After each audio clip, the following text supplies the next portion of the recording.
শুরু করছি আজকের গল্প সত্যজিৎ রায়ের লেখা বাদুর বিভীষিকা। বাদুর জিনিসটা আমার মোটেই ধাতে সয় না। আমার ভবানীপুরের ফ্ল্যাটের ঘরে মাঝে মাঝে যখন সন্ধ্যের দিকে জানলার গরাদ দিয়ে নিঃশব্দে এক একটা চামচিকে ঢুকে পড়ে, তখন বাধ্য হয়ে আমাকে কাজ বন্ধ করে দিতে হয়। বিশেষত গ্রীষ্মকালে যখন পাখা ঘোরে, তখন যদি চামচিকে ঢুকে মাথার উপর বাই বাই করে ঘুরতে থাকে আর খালি মনে হয় এই বুঝি ব্লেডের সঙ্গে ধাক্কা লেগে মাটিতে পড়ে ছটফট শুরু করবে, তখন যেন আমি একেবারে দিশেহারা বোধ করি। প্রায়ই ঘর থেকে বেরিয়ে যেতে হয়, আর আমার চাকর বিনোদকে বলি ওটাকে তাড়াবার যা হোক একটা ব্যবস্থা করো। একবার তো বিনোদ আমার ব্যাডমিন্টন র্যাকেটের এক বাড়িতে একটা চামচিকে মেরেই ফেলল। সত্যি বলতে কি, কেবলমাত্র যে অস্বস্তি হয় তা নয়, তার সঙ্গে যেন একটা আতঙ্কের ভাবও মেশানো থাকে। বাদুরের চেহারাটাই আমার বরদাস্ত হয় না, না পাখি না জানোয়ার। তার উপরে ওই যে মাথা নিচু করে পা দিয়ে গাছের ডাল আঁকড়িয়ে ঝুলে থাকা, এইসব মিলিয়ে মনে হয় বাদুর জীবটার অস্তিত্ব না থাকলেই বোধহয় ভালো ছিল। কলকাতায় আমার ঘরে চামচিকে এতবার ঢুকেছে যে আমার তো এক এক সময় মনে হয়েছে আমার উপর বুঝি জানোয়ারটার একটা পক্ষপাতিত্ব রয়েছে। কিন্তু তাই বলে এটা ভাবতে পারিনি যে সিউড়িতে এসে আমার বাসস্থানটিতে ঢুকে ঘরের কড়িকাঠের দিকে চেয়েই দেখব সেখানেও একটি বাদুর ঝোলায়মান। এ যে রীতিমতো বাড়াবাড়ি, ওটিকে বিদেয় না করতে পারলে আমার এ ঘরে থাকা চলবে না। এই বাড়িটার খোঁজ পাই আমার বাবার বন্ধু তিনকড়ি কাকার কাছ থেকে। এককালে ইনি সিউড়িতে ডাক্তারি করতেন, এখন রিটায়ার করে কলকাতায় আছেন। বলা বাহুল্য, সিউড়িতে এর অনেক জানাশোনা আছে। তাই আমার যখন দিন সাতেকের জন্য সিউড়িতে যাবার প্রয়োজন হলো, আমি তিনকড়ি কাকার কাছেই গেলাম। তিনি শুনে বললেন, সিউড়ি কেন? সিউড়ি কেন? কি করা হবে সেখানে? আমি বললাম যে বাংলাদেশের প্রাচীন পোড়াইটের মন্দিরগুলো সম্বন্ধে আমি গবেষণা করছি, একটা বই লেখার ইচ্ছে আছে। এমন সুন্দর সব মন্দির চারিদিকে ছড়িয়ে আছে, অথচ সেই নিয়ে কেউ আজ অবধি একটা প্রামাণ্য বই লেখেনি। ওহো, তুমি তো আবার আর্টিস্ট, তোমার বুঝি ওই দিকে শখ? তা বেশ বেশ, কিন্তু শুধু সিউড়ি কেন? ওরকম মন্দির তো বীরভূমের অনেক জায়গাতেই রয়েছে। সুরুল, হেতমপুর, দুবরাজপুর, ফুলবেড়া, বীরসিংপুর, এসব জায়গাতেই তো ভালো ভালো মন্দির আছে। তবে সেসব কি এতই ভালো যে তা নিয়ে বই লেখা যায়? যাই হোক, তিনকড়ি কাকা একটা বাড়ির সন্ধান দিয়ে দিলেন আমায়। পুরনো বাড়িতে থাকতে তোমার আপত্তি নেই তো? আমার এক পেশেন্ট থাকতো ও বাড়িতে, এখন কলকাতায় চলে এসেছে। তবে যতদূর জানি দারোয়ান গোছের লোক একটি থাকে সেখানে দেখাশোনা করবার। বেশ বড় বাড়ি, তোমার কোনো অসুবিধা হবে না, পয়সা কড়িও লাগবে না।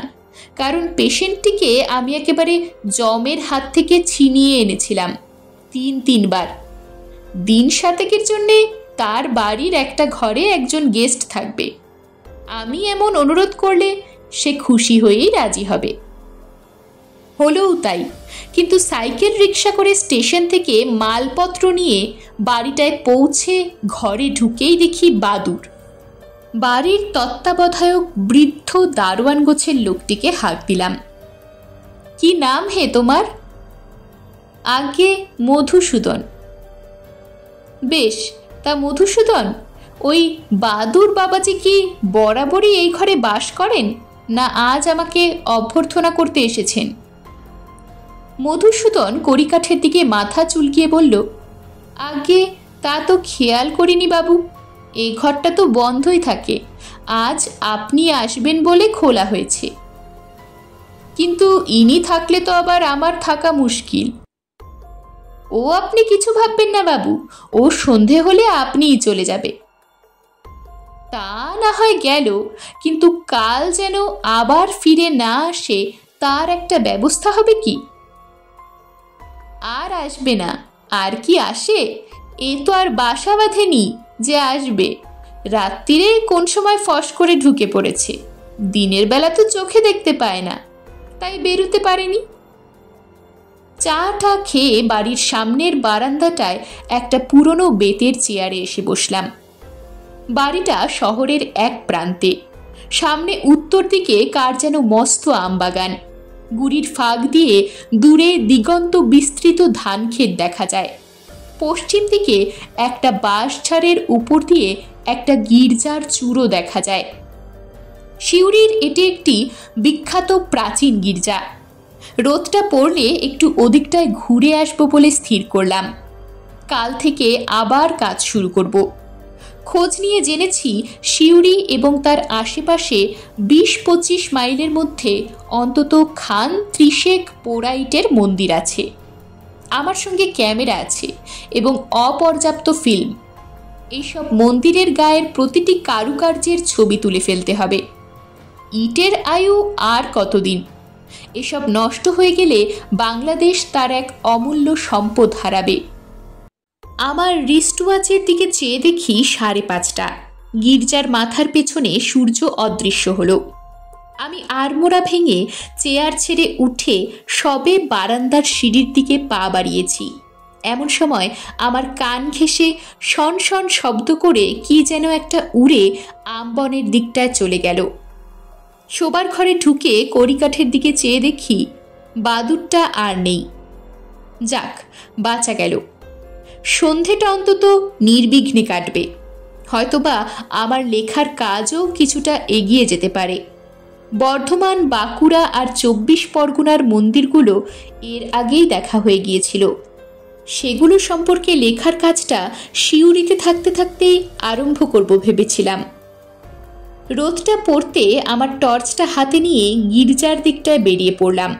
বীরভূমের লাল মাটি, অসমতল জমি, তাল আর খেজুর গাছের সারি, এসবই আমার বড় ভালো লাগে। তবে সিউড়িতে আমার এই প্রথম আসা।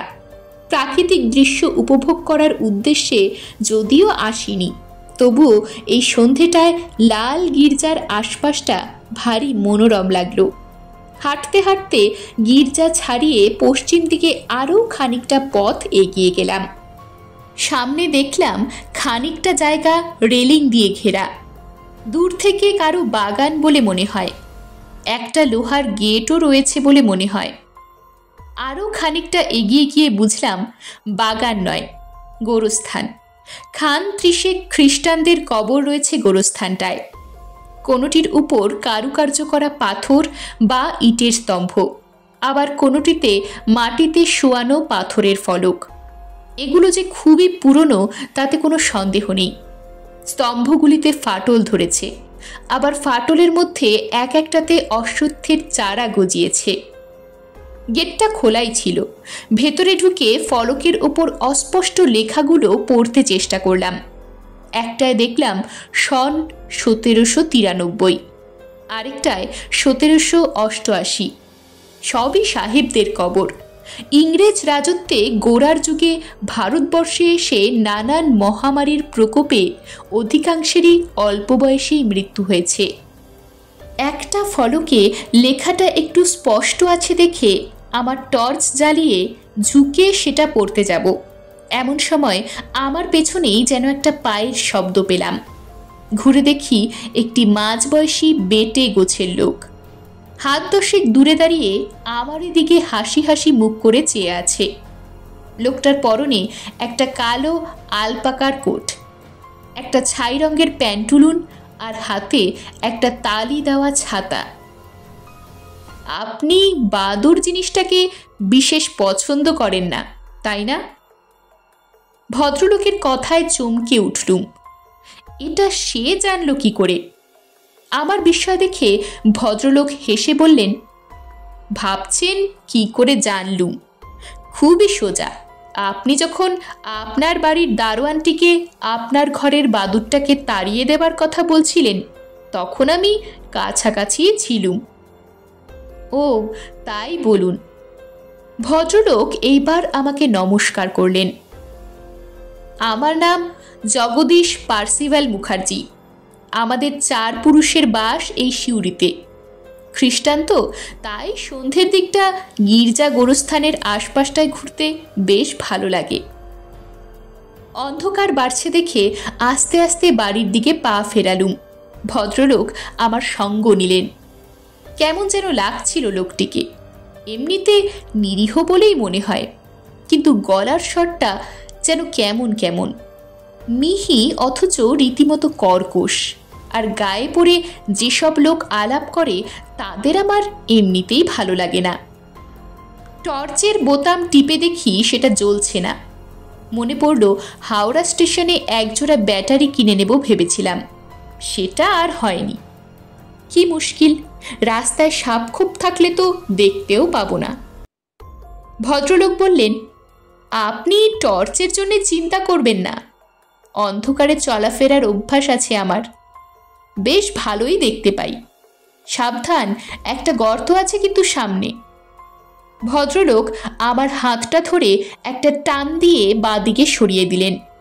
তারপর বললেন, ভ্যাম্পায়ার কাকে বলে জানেন? সংক্ষেপে বললুম, জানি। ভ্যাম্পায়ার কে না জানে, রক্তচোষা বাদুরকে বলে ভ্যাম্পায়ার ব্যাট। ঘোড়া, গরু, ছাগল ইত্যাদির গলা থেকে রক্ত চুষে খায়। আমাদের দেশে এ বাদুর আছে কিনা জানি না, তবে বিদেশের বইয়ে ভ্যাম্পায়ার ব্যাটের কথা পড়েছি। শুধু বাদুর কেন, বিদেশি ভুতুরে গল্পের বইও পড়েছি। মাঝরাত্রিরে কোনো কোনো কবর থেকে মৃতদেহ বেরিয়ে এসে জ্যান্ত ঘুমন্ত মানুষের গলা থেকে রক্ত চুষে খায়, তাদেরও বলে ভ্যাম্পায়ার। কাউন্ট ড্রাকুলার রোমহর্ষক কাহিনী তো স্কুলে থাকতেই পড়েছি। আমার বিরক্ত লাগলো এই ভেবে যে বাদুরের প্রতি আমার বিরূপ মনোভাবের কথা জেনেও ভদ্রলোক আবার গায়ে পড়ে বাদুরের প্রসঙ্গ তুলছেন কেন। এরপরে দুজনেই কিছুক্ষণ চুপচাপ। আমবাগানটা পাশ কাটিয়ে বাড়ির কাছাকাছি পৌঁছতে ভদ্রলোক হঠাৎ বললেন, আপনার সঙ্গে আলাপ করে বিশেষ আনন্দিত হলুম। আছেন তো কদিন? বললুম, দিন 7। বেশ বেশ, তাহলে তো দেখা হবেই। তারপর গোরস্থানের দিকটায় আঙ্গুল দেখিয়ে বললেন, সন্ধ্যের দিকটায় ওদিক পানে এলেই আমার দেখা পাবেন। আমার বাপ পিতামহর কবরও ওখানেই আছে। কাল আসবেন, দেখিয়ে দেব। মনে মনে বললুম, তোমার সঙ্গে যত কম দেখা হয় ততই ভালো। বাদুরের উৎপাত যেমন অসহ্য, বাদুর সম্পর্কে আলোচনাও তেমনি অতৃপ্তিকর। অনেক অন্য বিষয়ে চিন্তা করার আছে। বারান্দায় সিঁড়ি দিয়ে ওঠার সময় পেছন ফিরে দেখলুম ভদ্রলোক অন্ধকার আমবনটার ভেতরে অদৃশ্য হয়ে গেলেন। বনের পেছনের ধানক্ষেতের দিক থেকে তখন শেয়ালের কোরাস আরম্ভ হয়ে গেছে। আশ্বিন মাস, তাও যেন কেমন গুমোট করে রয়েছে। খাওয়া দাওয়া করে বিছানায় শুয়ে কিছুক্ষণ এপাশ ওপাশ করে ভাবলুম, বাদুরের ভয়ে জানলা দরজাগুলো বন্ধ করে দিয়েছিলুম, সেগুলো খুলে দিলে বোধহয় কিছুটা আরাম হতে পারে। কিন্তু দরজাটা খুলতে ভরসা হলো না। বাদুরের জন্যে নয়, দারোয়ান বাবাজির ঘুম যদি হালকা হয় চোরের উপদ্রব থেকেও বোধহয় রক্ষা পাওয়া যাবে। কিন্তু এইসব মফস্বল শহরে মাঝে মাঝে দেখা যায় দরজা খোলা রাখলে রাস্তার কুকুর ঘরে ঢুকে চটি জুতোর দফা রফা করে দিয়ে যায়। এ অভিজ্ঞতা আমার আগে অনেকবার হয়েছে। তাই অনেক ভেবে দরজা দুটো না খুলে পশ্চিম দিকের জানলাটা খুলে দিলুম। দেখলুম বেশ ঝিরঝির করে হাওয়া আসছে। ক্লান্ত থাকায় ঘুম আসতে বেশি সময় লাগলো না। ঘুমের মধ্যে স্বপ্ন দেখলুম জানলার গড়াদে মুখ লাগিয়ে সন্ধেবেলার সেই ভদ্রলোকটি আমার দিকে চেয়ে হাসছেন। তার চোখ দুটো জলজলে সবুজ, আর দাঁতগুলো কেমন যেন সরু সরু আর ধারালো। তারপর দেখলুম ভদ্রলোক 2 পা পিছিয়ে গিয়ে হাত দুটোকে উঁচু করে এক লাফ দিয়ে গড়াদ ভেদ করে ঘরের মধ্যে এসে পড়লেন। ভদ্রলোকের পায়ের শব্দেই যেন আমার ঘুমটা ভেঙে গেল। চোখ মেলে দেখি ভোর হয়ে গেছে। কি বিদঘুটে স্বপ্ন রে বাবা। বিছানা ছেড়ে উঠে মধুসূদনকে একটা হাঁক দিয়ে বললুম চা দিয়ে যেতে। সকাল সকাল খেয়ে বেরিয়ে না পড়লে কাজের অসুবিধে হবে। মধুসূদন বারান্দায় বেতের টেবিলে চা রেখে চলে যাবার সময় লক্ষ্য করলুম তাকে কেমন যেন বিষণ্ণ দেখাচ্ছে। বললুম, কি হলো মধুসূদন, শরীর খারাপ নাকি, না রাত্রে ঘুম হয়নি? মধু বলল, না বাবু, আমার কিছুই হয়নি, হয়েছে আমার বাছুরটার। কি হলো আবার? কাল রাত্রিরে সাপের কামড় খেয়ে মরে গেছে। সে কি, মরেই গেল? আগে তার মরবে না, এই সবে 7 দিনের বাছুর, গলার কাছটায় মেরেছে ছোবল, কি জানি গোখরো না কি। মনটা কেমন জানি খচ করে উঠল। গলার কাছে, গলায় ছোবল, কালই যেন। হঠাৎ মনে পড়ে গেল ভ্যাম্পায়ার ব্যাট। জন্তু জানোয়ারের গলা থেকে রক্ত শুষে নেয় ভ্যাম্পায়ার ব্যাট। কিন্তু পরক্ষণেই মনে হলো সাপের ছোবলে বাছুর মরবে, এতে আর আশ্চর্য কি? আর বাছুর যদি রাত্রে শুয়ে থাকে তাহলে গলায় ছোবল লাগাটা তো কোনো অস্বাভাবিক ব্যাপার নয়। আমি মিছিমিছি দুটো জিনিসের মধ্যে একটা সংযোগ স্থাপনের চেষ্টা করছি। মধুসূদনকে সান্ত্বনা দেবার মতো 2-1টা কথা বলে কাজের তোড়জোড় করব বলে ঘরে ঢুকতেই দৃষ্টিটা যেন আপনা থেকেই কড়িকাঠের দিকে চলে গেল।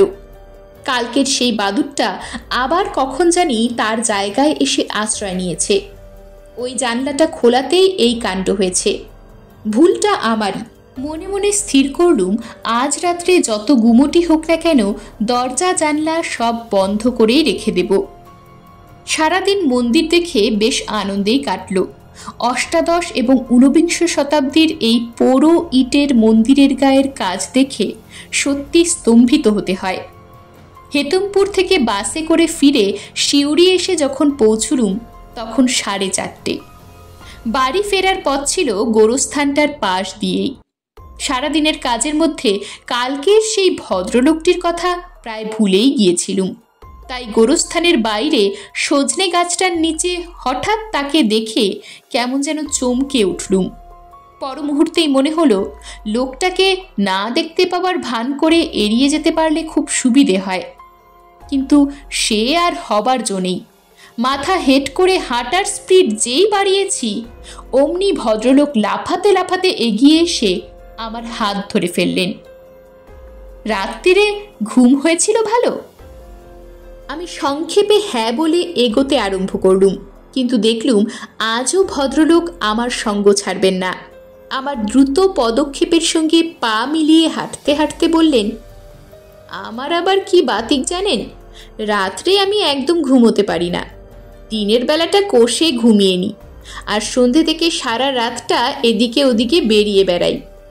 এই ঘোড়ায় যে কি আনন্দ তা আপনাকে কি করে বোঝাবো। এই গোরস্থানের ভেতরে এবং আশেপাশে যে কত দেখবার ও শোনবার জিনিস আছে তা আপনি জানেন? এই যে এরা সব মাটির তলায় কাঠের বাক্সের মধ্যে বছরের পর বছর বন্দি অবস্থায় কাটিয়ে দিচ্ছে, এদের অতৃপ্ত বাসনার কথা কি আপনি জানেন? এরা কি কেউ এভাবে বন্দি থাকতে চায়? কেউ চায় না। সকলেই মনে মনে ভাবে একটিবার যদি বেরিয়ে আসতে পারি। কিন্তু মুশকিল কি জানেন, এই বেরোনোর রহস্যটি সকলের জানা নেই।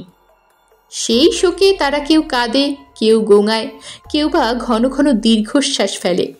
মাঝরাত্রিরে যখন চারিদিক নিস্তব্ধ হয়ে যায়, শেয়াল যখন ঘুমিয়ে পড়ে, ঝিঝি পোকা যখন ডেকে ডেকে ক্লান্ত হয়ে যায়, তখন যাদের শ্রবণ শক্তি খুব তীক্ষ্ণ, এই যেমন আমার, তারা এইসব মাটির নিচে কাঠের বাক্সে বন্দি প্রাণীদের শোকোচ্ছ্বাস শুনতে পায়। অবশ্যই ওই যা বললুম, কান খুব ভালো হওয়া চাই। আমার চোখ কান দুটোই খুব ভালো, ঠিক বাদুড়ের মতো। মনে মনে ভাবলুম মধুসূদনকে এই লোকটির কথা জিজ্ঞেস করতে হবে। একে জিজ্ঞেস করে সঠিক উত্তর পাওয়া যাবে বলে ভরসা হয় না। কতদিনের বাসিন্দা ইনি? কি করেন ভদ্রলোক? কোথায় এর বাড়ি?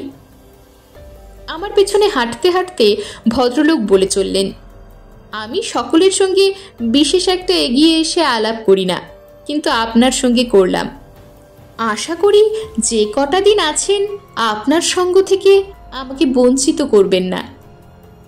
আমি এবার আর রাগ সামলাতে পারলুম না। হাঁটা থামিয়ে লোকটির দিকে ঘুরে বললুম, দেখুন মশাই, আমি 7 দিনের জন্য এসেছি এখানে। বিস্তর কাজ রয়েছে আমার, আপনাকে সঙ্গ দেওয়ার সুযোগ হবে বলে মনে হয় না। ভদ্রলোক যেন প্রথমটা আমার কথা শুনে একটু মুষড়ে পড়লেন। তারপর মৃদু অথচ বেশ দৃঢ় কণ্ঠে ঈষৎ হাসি মাখিয়ে বললেন, আপনি আমাকে সঙ্গ না দিলেও আমি তো আপনাকে দিতে পারি। আর আপনি যে সময়টা কাজ করেন, অর্থাৎ দিনের বেলা, আমি সে সময়টার কথা বলছিলাম না। আর বৃথা সময় নষ্ট করে লাভ নেই। সংক্ষেপে নমস্কার বলে আমি বাড়ির দিকে পা চালালুম। রাত্রে খাবার সময় মধুসূদনকে লোকটির কথা জিজ্ঞেস করলুম। মাথা চুলকে চুলকে মধু বলল, আগে জগদীশ মুখুজ্জে বলে কাউকে। তারপর একটু ভেবে বললে, ও হ্যাঁ, দাঁড়ান, বেটে খাটো মানুষ, কোট প্যান্টুলুন পরেন, গায়ের রং ময়লা। হ্যাঁ হ্যাঁ, ও আরে তার তো বাবু মাথা খারাপ, সে তো হাসপাতালে ছিল এই কিছুদিন আগে অবধি, তবে এখন শুনছি তার ব্যামো সেরেছে। তাকে চিনলেন কি করে বাবু? তাকে তো অনেক দিন দেখিনি। ওর বাপ নীলমণি মুখুজ্জে ছিলেন পাদ্রী সাহেব, খুব ভালো লোক, তবে তিনিও শুনেছিলাম মাথার ব্যামোতেই মারা গিয়েছিলেন। আমি আর কথা বাড়ালাম না, কেবল বাদুরটার কথা সকালে বলা হয়নি সেটা বলে বললাম, অবশ্যই দোষটা আমারই, জানলাটা খুলে দিয়েছিলাম, ওটার যে মাঝের গরাদটা নেই সেটা খেয়াল ছিল না। মধু বলল, এক কাজ করব বাবু, কাল ওই ফাঁকটা বন্ধ করে দেব, আজকের রাতটা বরং জানলাটা ভেজানোই থাক। সারাদিন মন্দির নিয়ে যেসব কাজ করেছি, রাত্রে খাতা খুলে সেইগুলো সম্বন্ধে এক প্রস্ত লিখে ফেললাম। ক্যামেরায় আর ফিল্ম ছিল না। বাক্স খুলে আগামীকালের জন্যে নতুন ফিল্ম ভরলাম। জানলার দিকে বাইরে তাকিয়ে দেখি গতকালের জমা মেঘ কেটে গিয়ে চাঁদের আলোয় বাইরেটা তকতক করছে। লেখার কাজ শেষ করে বারান্দায় এসে বেতের চেয়ারটায় কিছুক্ষণ চুপচাপ বসে রইলুম। 11টার কাছাকাছি উঠে এক গেলাস ঠান্ডা জল খেয়ে বিছানায় এসে শুলাম। মনে মনে ভাবলাম, আজকালকার বৈজ্ঞানিক যুগে জগদীশবাবুর কথাগুলো সত্যি হাস্যকর। স্থির করলাম, হাসপাতালে জগদীশবাবুর কী চিকিৎসা হয়েছিল এবং কোন ডাক্তার চিকিৎসা করেছিলেন সেটা একবার খোঁজ নিতে হবে। মেঘ কেটে গিয়ে গুমোট ভাবটাও কেটে গিয়েছিল, তাই জানলা দরজা বন্ধ করাতেও কোনো অসুবিধা লাগছিল না। বরঞ্চ পাতলা চাদর যেটা এনেছিলাম সেটা আজ গায়ে দিতে হলো। চোখ বোজার অল্পক্ষণের মধ্যেই বোধহয় ঘুমিয়ে পড়েছিলাম। কটার সময় যে ঘুমটা ভাঙল জানি না, আর ভাঙার কিছুক্ষণ পর পর্যন্ত কেন যে ভাঙল সেটা ঠিক বুঝতে পারছিলাম না। তারপর হঠাৎ পূব দিকের দেয়ালে একটা চতুষ্কোণ চাঁদের আলো দেখেই বুকের ভেতরটা ধড়াস করে উঠল। জানলাটা কখন জানি খুলে গেছে, সেই জানলা দিয়ে চাঁদের আলো এসে দেয়ালে পড়েছে। তারপর দেখলাম চতুষ্কোণ আলোটার ওপর দিয়ে কিসের একটা ছায়া বারবার ঘুরে ঘুরে যাচ্ছে। নিঃশ্বাস প্রায় বন্ধ করে ঘাড়টা ফিরিয়ে উপর দিকে চাইতেই বাদুরটাকে দেখতে পেলাম। আমার খাটের ঠিক ওপরেই বাদুরটা বনবন করে চরকি পাক ঘুরছে এবং ঘুরতে ঘুরতে ক্রমশ নিচে আমার দিকে নামছে। আমি প্রাণপণ চেষ্টা করে যতটা সাহস সঞ্চয় করা যায় করলাম। এ অবস্থায় দুর্বল হলে অনিবার্য বিপদ। বাদুরটার দিক থেকে দৃষ্টি না ফিরিয়ে আমার ডান হাতটা খাটের পাশের টেবিলের দিকে বাড়িয়ে টেবিলের ওপর থেকে আমার শক্ত বাঁধাই খাতাটা তুলে নিলাম। 3-4 হাতের মধ্যে বাদুরটা যেই আমার কণ্ঠনালীর দিকে তাক করে একটা ঝাঁপ দিয়েছে, আমিও সঙ্গে সঙ্গে খাতাটা দিয়ে তার মাথায় প্রচণ্ড একটা আঘাত করলাম। বাদুরটা ছিটকে গিয়ে জানলার গরাদের সঙ্গে একটা ধাক্কা খেয়ে একেবারে ঘরের বাইরে মাঠে গিয়ে পড়ল। পর মুহূর্তেই একটা খচমচ শব্দে মনে হলো কে যেন ঘাসের উপর দিয়ে দৌড়ে পালালো। জানলার কাছে গিয়ে ফাঁক দিয়ে গলা বাড়িয়ে দেখলাম কোথাও কিচ্ছু নেই, বাদুরটারও চিহ্ন মাত্র নেই। বাকি রাতটা আর ঘুমোতে পারলাম না। সকালে রোদ উঠতেই রাত্রের বিভীষিকা মন থেকে অনেকটা কেটে গেল। এ বাদুর যে ভ্যাম্পায়ার এখনো পর্যন্ত তার সঠিক কোনো প্রমাণ নেই। আমার দিকে বাদুরটা নেমে আসছিল মানেই যে আমার রক্ত খেতে আসছিল তারও সত্যি কোনো প্রমাণ নেই। ওই বিদঘুটে লোকটি ভ্যাম্পায়ারের প্রসঙ্গ না তুললে কি আর আমার ও কথা মনেও আসতো? কলকাতায় যেমন বাদুর ঘরে ঢোকে, এ বাদুরকেও তারই সমগোত্রীয় বলে মনে হতো। যাই হোক, হেতমপুরের কাজ বাকি আছে।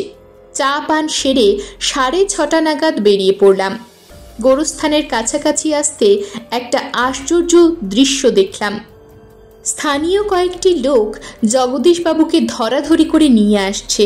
দেখে মনে হলো জগদীশবাবু অজ্ঞান, আর তার কপালে যেন চাপ বাঁধা রক্তের দাগ।